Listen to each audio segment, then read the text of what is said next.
Welcome to the Agrihood. Carnes Crossroads is a new home community with a farm-to-table lifestyle. Just outside of Charleston, here, community is defined by gathering together and our deep connection to nature.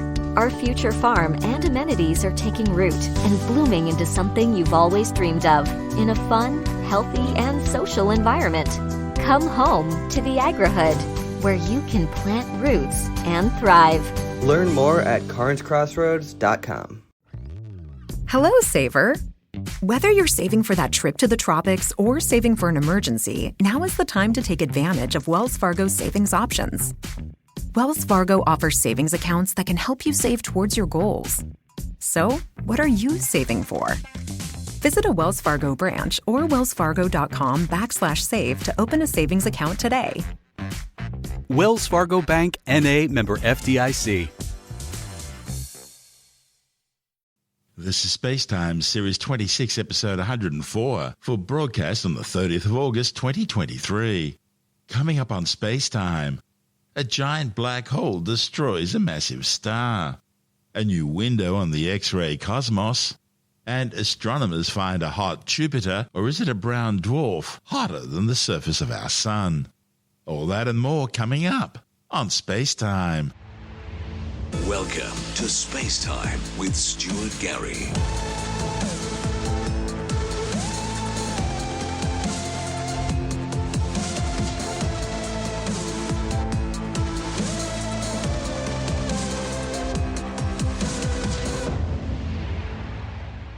Astronomers have been examining the ripped-apart remains of a once giant star that was torn apart and discarded by a supermassive black hole. NASA's Chandra X-ray Space Telescope, together with the European Space Agency's XMM Newton Space Observatory, have been examining the stellar murder scene, specifically examining the amount of nitrogen and carbon found near the black hole. Astronomers think that these were created inside the star before it was ripped apart as it ventured too close. The study's lead author John Miller says the observations are showing the guts of what used to be a star. The elements left behind are clues astronomers can follow to help them figure out what sort of star met its demise in this stellar murder case. Stars being destroyed by black holes are referred to as tidal disruption events. That's because it's the immense gravitational forces of the black hole which physically rip the star apart right down to its subatomic level. And astronomers have found many examples of tidal disruption events in recent years. They usually cause a flare often seen in optical and ultraviolet light as well as X-rays as the star's remains are heated up. But this particular event, known as Assassin 14 Li, stands out for several reasons. At the time of its discovery, back in November 2014, it was the closest tidal disruption event to Earth, just 290 million light-years away, to have been discovered in around a decade. Because of this proximity, Assassin 14 LA has provided an extraordinary level of detail about the destroyed star. Miller's team applied new theoretical models to make improved estimates on the amount of nitrogen and carbon around the black hole. The relative amount of nitrogen to carbon found points to material from the interior of the doomed star weighing about 3 times the mass of the Sun. The star Assassin 14 Li is therefore one of the most massive, perhaps even the most massive star that astronomers have ever seen ripped apart by a black hole. One of the hardest things with tidal disruption events is being able to measure the mass of the unlucky star being destroyed. Observing the destruction of a massive star by a supermassive black hole is spellbinding because high-mass stars are expected to be significantly less common in the cosmos than lower-mass stars. Now, you may recall that earlier this year, another team of astronomers reported on Scary Barbie, another tidal disruption event. Now, at the time, they estimated that the star at the center of that could have been up to 14 times the Sun's mass before it was destroyed by the black hole. However, there are a number of problems with this. Firstly, it still has not as yet been confirmed as a tidal disruption. The estimate of the star's mass mainly based on the brightness of the flare, not on a detailed analysis of material around the black hole, as is the case with Assassin 14 Li. A report in the astrophysical journal Letters suggests another exciting aspect of Assassin 14 Li's result is what it means for future studies. Astronomers have seen moderately massive stars like Assassin 14Li in the star cluster which orbits around Sagittarius A star, the supermassive black hole at the centre of our own Milky Way galaxy. That's just 27,000 light years away. Therefore, the ability to estimate stellar masses of tidally disrupted stars potentially gives astronomers a way to identify the presence of star clusters around supermassive black holes in far more distant galaxies as well. Until this study, there was a strong possibility that the elements observed in X-rays might have come from gas released by previous eruptions of the supermassive black hole. However, the pattern of elements analysed here appears to have definitely come from a single star. And that makes it intriguing. This is SpaceTime. Still to come, the launch of a new window on the X-ray cosmos. And astronomers find a hot Jupiter, or is it really a brown dwarf, hotter than the surface of the Sun? All that and more still to come on SpaceTime.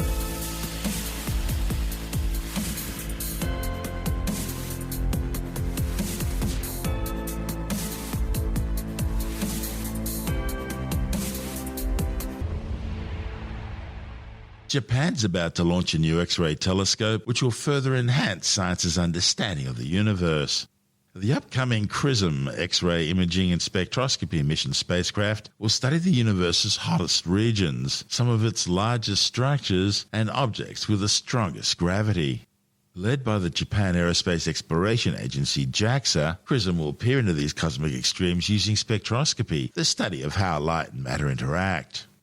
The heart of the spacecraft is XRISM's microcalorimeter spectrometer, named Resolve. It's a collaboration between JAXA and NASA.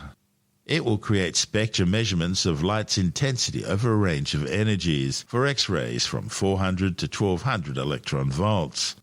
Now, by comparison, visible light energies range from about 2 to 3 electron volts. Now, to do this, Resolve measures tiny temperature changes created when an X-ray photon hits its 6 by 6 pixel detector. Current instruments are only capable of seeing these fingerprints in a comparatively blurry way, but Resolve will be effectively providing a magnifying glass for scientists studying X-ray spectrometry. To measure that minuscule increase and determine the X-ray's energy, the detector needs to cool down to around minus 270 degrees Celsius, just a fraction of a degree above the minus 273.15 degrees Celsius, which is absolute zero. Now that's 20 times colder than the Boomerang Nebula, the coldest known natural environment, and about 50 times colder than the temperature of deep space, which is warmed only by the oldest light in the universe, the cosmic microwave background radiation. Resolve will reach its operating temperature following a multi-stage mechanical cooling process inside a refrigerator-sized container of liquid helium. XRISM's principal investigator, Richard Kelly from NASA's Goddard Space Flight Center in Greenbelt, Maryland, says the Resolve instrument will let astronomers peer deep into the makeup of cosmic X-ray sources, venturing inside to a degree that hasn't been possible before. Kelly says scientists anticipate many new insights into the hottest objects in the universe. These include exploding stars, black holes and the galaxies powered by them, and even entire clusters of galaxies. And that's because Resolve will help astronomers learn more about the composition and motion of extremely hot gas within clusters, near light-speed particle jets powered by black holes in active galaxies, and other cosmic mysteries. See, the Webb Space Telescope is capturing similar spectra, but for infrared light. And Webb spectra has revealed the makeup of gas near active black holes, and it's mapped out the movement of the material towards and away from the viewer. Data from XRISM's Resolve instrument will do the same thing but at higher energies, thereby helping paint a fuller picture of these objects. XRISM's other primary instrument is Extend, which was developed by JAXA and Japanese universities as an X-ray imager that will perform simultaneous observations with Resolve to provide complementary information. Both instruments are relying on two identical X-ray mirror assemblies which were developed at Goddard. In this report by NASA TV, Sophia Roberts from NASA's Goddard Space Flight Center in Greenbelt, Maryland, explains how understanding spectroscopy deepens science's knowledge of the universe. Astrophysics is much more than just capturing different wavelengths of light. Many objects or phenomenon are simply too far away to directly image. A lot of data comes from pixel-sized point sources, and those points provide astrophysicists with a powerful window into what makes up the universe. Even now, most of what scientists learn about the cosmos comes from studying light. Astronomers can work out distances, speeds, sizes, temperatures, and the composition of elements because matter behaves in predictable and consistent ways. They do this by literally prying these photons apart. This is spectroscopy. Spectroscopy is the study of how matter interacts with light. And it all began with a prism. Light entering one side of the prism bends or refracts as it passes through the triangle shape and exits out the other side. All of the wavelengths enter together, but they exit as a rainbow-like spread of colors. What's happening is that the shorter, more energetic wavelengths, like blue and violet, bend a little more than the longer, lower energy light, like red and orange. Because they bend at slightly different angles, the wavelengths separate, fanning out into a band of colors. NASA has a whole fleet of telescopes that can split and study a wide range of light on the electromagnetic spectrum, not just the light that our eyes can detect. So Hubble can detect through the visible spectrum, but also a bit into the infrared and the ultraviolet.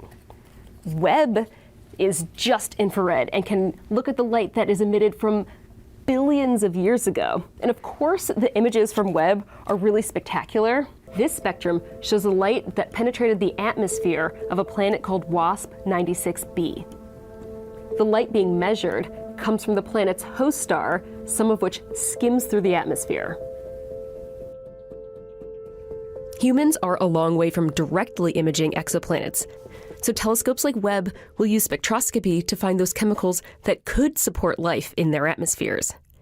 Which is why Webb's first spectra is so amazing. You're actually seeing bumps and wiggles that indicate the presence of water vapor in the atmosphere of this exoplanet. But it's one thing to identify single elements or simple molecules, but deciphering whole foreign bodies like Dr. Owajawek. Here again, How do you know? Oh my God, it took us a very long time to figure this out. It really took us many, many decades, and it took us many, many fantastic new instruments. If all of our astrophysical objects or anything that we're looking at were made up of one element, this would just be so easy. But we don't. So we have to do experiments on Earth to prove what we're looking at looks like what we are thinking we're looking at. So in here is argon. It glows as really pretty purple. And then if we look at it with a spectroscope, it shows us a very specific fingerprint to argon. These are called spectral tubes. They contain the gas of one element, and the box runs a voltage through the tube. When I turn on the switch, the charged gas turns to plasma and emits a color that is unique to that one element. It also makes unique lines when you look through the spectroscope. This same process happens in a star or a hot region of gas. So we use tubes like this to verify what we see in space. If you do a quick search for spectroscopy data, there are numerous ways that the data can appear. Those variations are based on the source of the cosmic light. There are 3 types of spectra that we can use: continuous, emission, and absorption.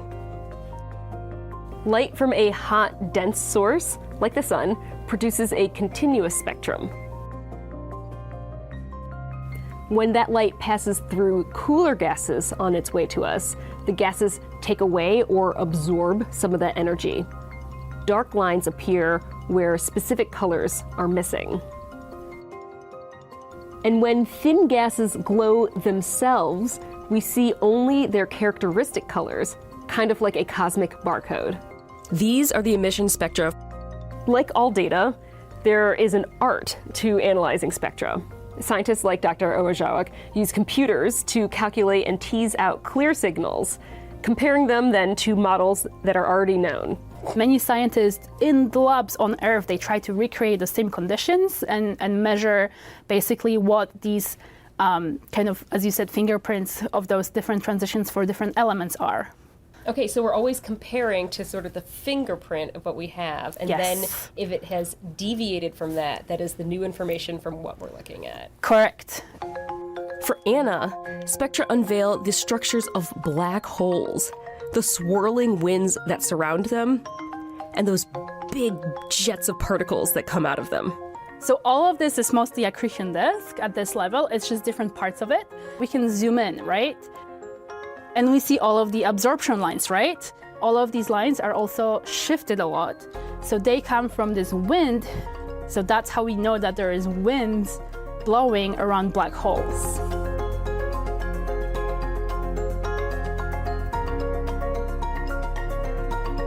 The same principles apply no matter the wavelength of light. But each wavelength of light tells us a little something different about each character we find in the universe.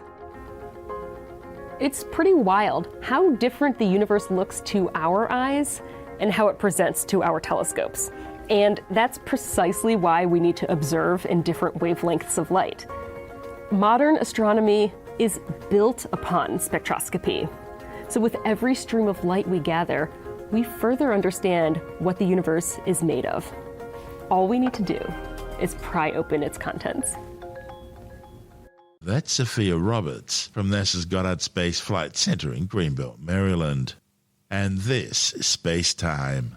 Still to come, discovery of a hot Jupiter, or is it a brown dwarf, hotter than the surface of our sun. And later in the science report, a new study warns that emperor penguin colonies in Antarctica are experiencing complete breeding failure due to climate change. All that and more still to come on SpaceTime.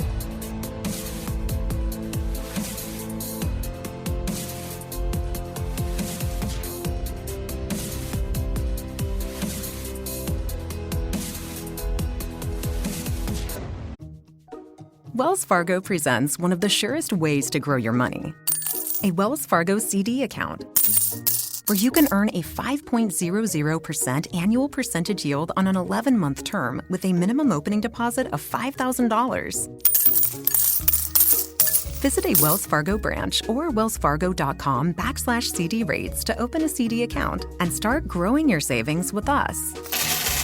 Wells Fargo Bank, N.A., member FDIC. Astronomers have discovered a hot Jupiter, which has now turned out to be a brown dwarf hotter than the surface of our sun. The search for exoplanets, planets which orbit stars located beyond the borders of our solar system, has always been a hot topic in astrophysics. Of the various type of exoplanets, one is the hot in the literal sense hot Jupiter, a class of exoplanets that are physically similar to the gas giant Jupiter in our solar system, but instead of orbiting their host stars out beyond the snow line as Jupiter does around the sun, hot Jupiters orbit very close into their host stars, often completing a full orbit in just a few days or even hours. And, as their name suggests, they wind up becoming extremely hot. Because of their unique environments, they hold a fascination in the astrophysics community. But the problem is they're really difficult to study because the glare of the nearby star makes them hard to detect. Now, a report in the journal Nature Astronomy looks at the discovery of a system consisting of what appear to be two celestial bodies located about 1,400 light-years away that together appear to provide an excellent opportunity for studying a hot Jupiter environment, as well as advancing science's understanding of planetary and stellar evolution.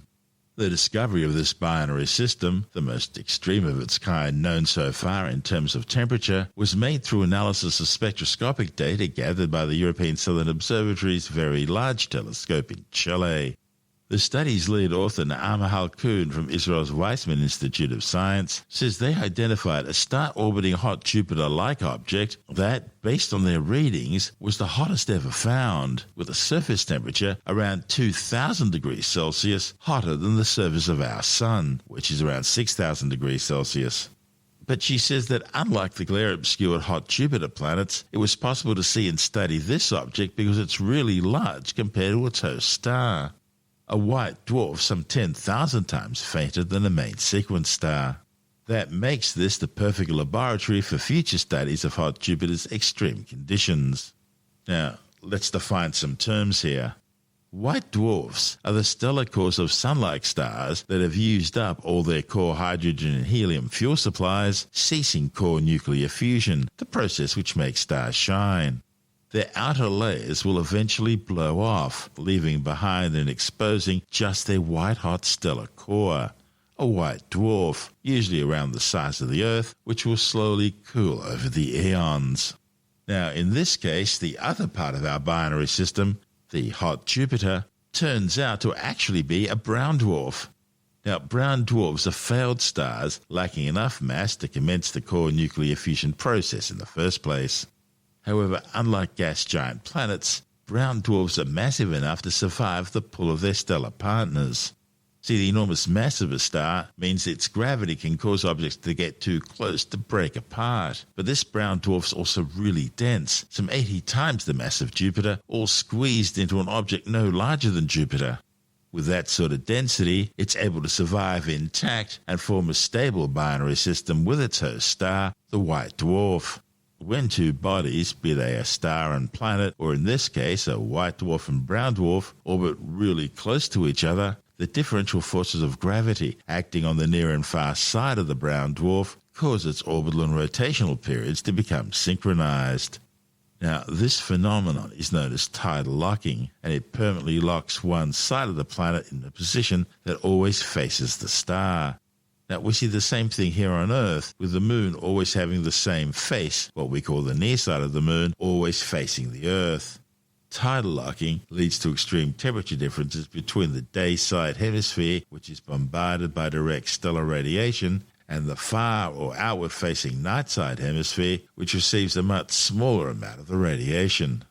The intense radiation from their stars causes hot Jupiters and even brown dwarfs extremely high surface temperatures, and the author's calculations based on an analysis of the brightness of the light emitted from the system suggest the orbiting brown dwarf's dayside surface temperature is somewhere around 7,000 to 9,500 degrees Celsius.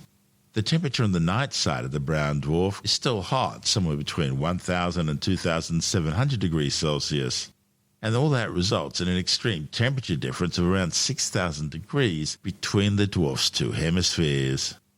This is SpaceTime.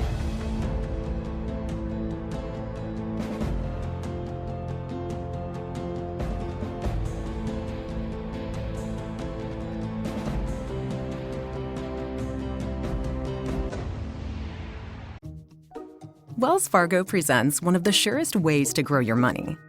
A Wells Fargo CD account, where you can earn a 5.00% annual percentage yield on an 11-month term with a minimum opening deposit of $5,000. Visit a Wells Fargo branch or wellsfargo.com/CD rates to open a CD account and start growing your savings with us. Wells Fargo Bank, N.A., member FDIC.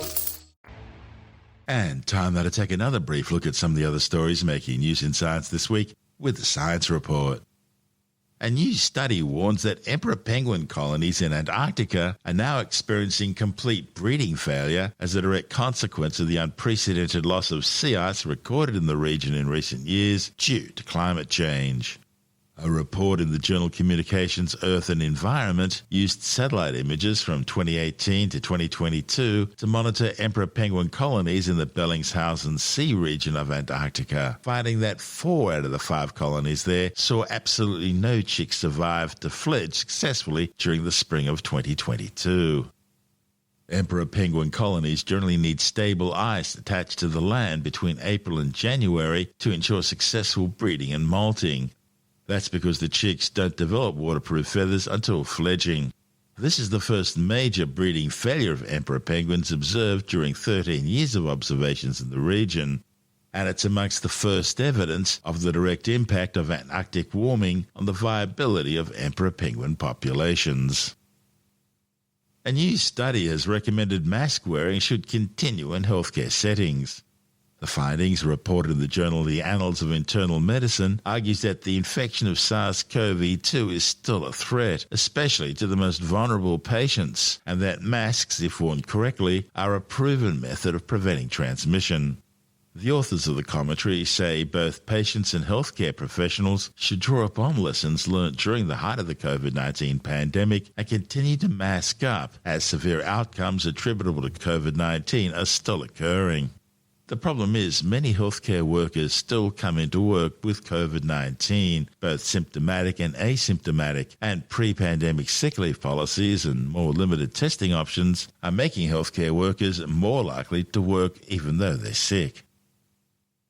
Researchers say they've found absolutely no link in the country's uptake of Facebook and its population having poorer mental health. The findings, reported in the journal The Royal Society Open Science, used well-being data from close to 1 million people across 72 countries over 12 years and compared it with individual usage data from millions of Facebook users worldwide. They say their data doesn't support the idea that social media was bad for mental health. And in fact, if you follow the right blogs and websites, it could be related to positive well-being.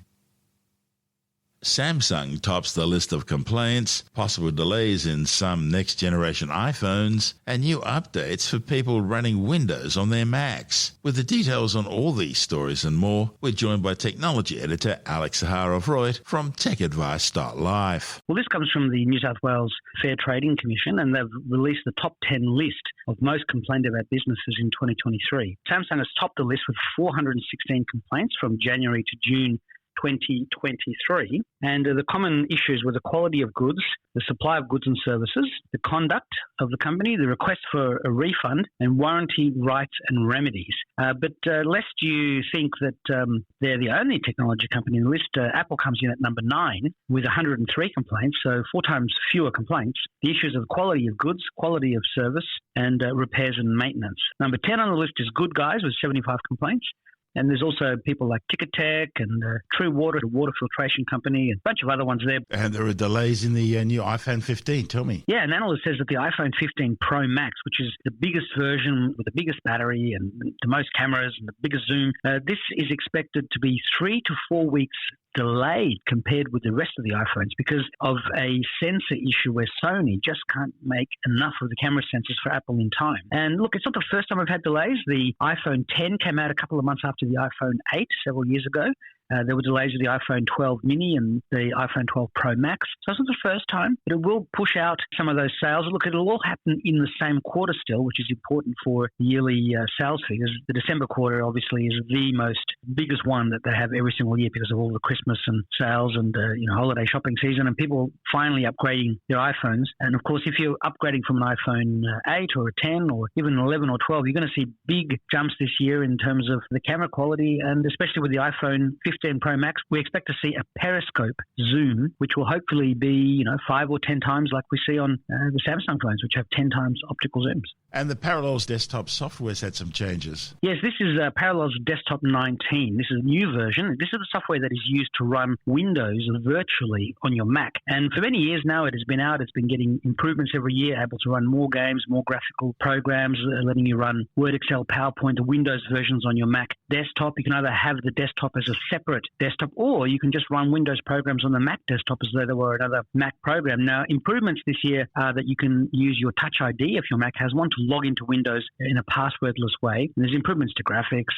but you can also run older versions of Windows, other versions of Mac OS, versions of Linux, and it's just the most efficient way to have multiple operating systems on the same Mac. And of course, if you buy a Mac that has 16 or 32 gigs of memory and plenty of space on the SSD, then you don't have to worry about the various operating systems slowing down whilst you're trying to run several of them at the same time. And I often say that running Windows on a Mac using Parallels desktop software is actually better than running Windows by itself on a regular PC. So it's really good stuff. It's about $99 a year to upgrade, and give it a go if you need to run Windows programs on your Mac. And you can find more information about all those stories at techadvice.life. And I've also got information on Nintendo's Charles Martinet, the voice of Mario, retiring. There's NBN has released uncapped satellite plans for people in rural and regional Australia. The AI hype has been analysed by Gartner, who says that generative AI is at the peak of inflated expectations. You can learn more about that there. And look, there's tons more. So please check out techadvice.life when you can, and have a great day. That's Alex Zaharov-Reutt from TechAdvice.life.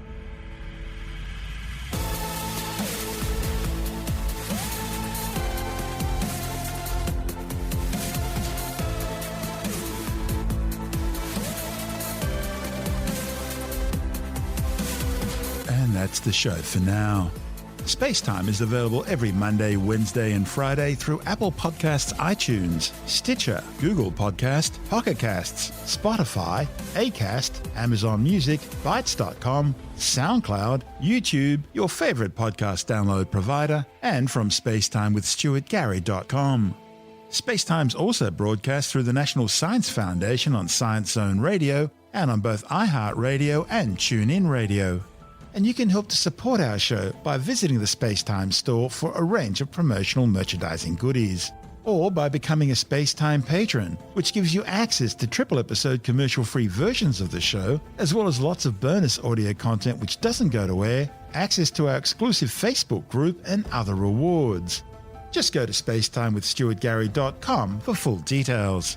And if you want more SpaceTime, please check out our blog, where you'll find all the stuff we couldn't fit in the show, as well as heaps of images, news stories, loads of videos, and things on the web I find interesting or amusing. Just go to SpaceTimeWithStuartGary.tumblr.com. That's all one word, and that's Tumblr without the E. You can also follow us through @StuartGary on Twitter, @SpaceTimeWithStuartGary on Instagram, through our SpaceTime YouTube channel, and on Facebook, just go to facebook.com/SpaceTime with Stuart Gary. And SpaceTime is brought to you in collaboration with Australian Sky and Telescope magazine, your window on the universe. You've been listening to SpaceTime with Stuart Gary. This has been another quality podcast production from Bytes.com.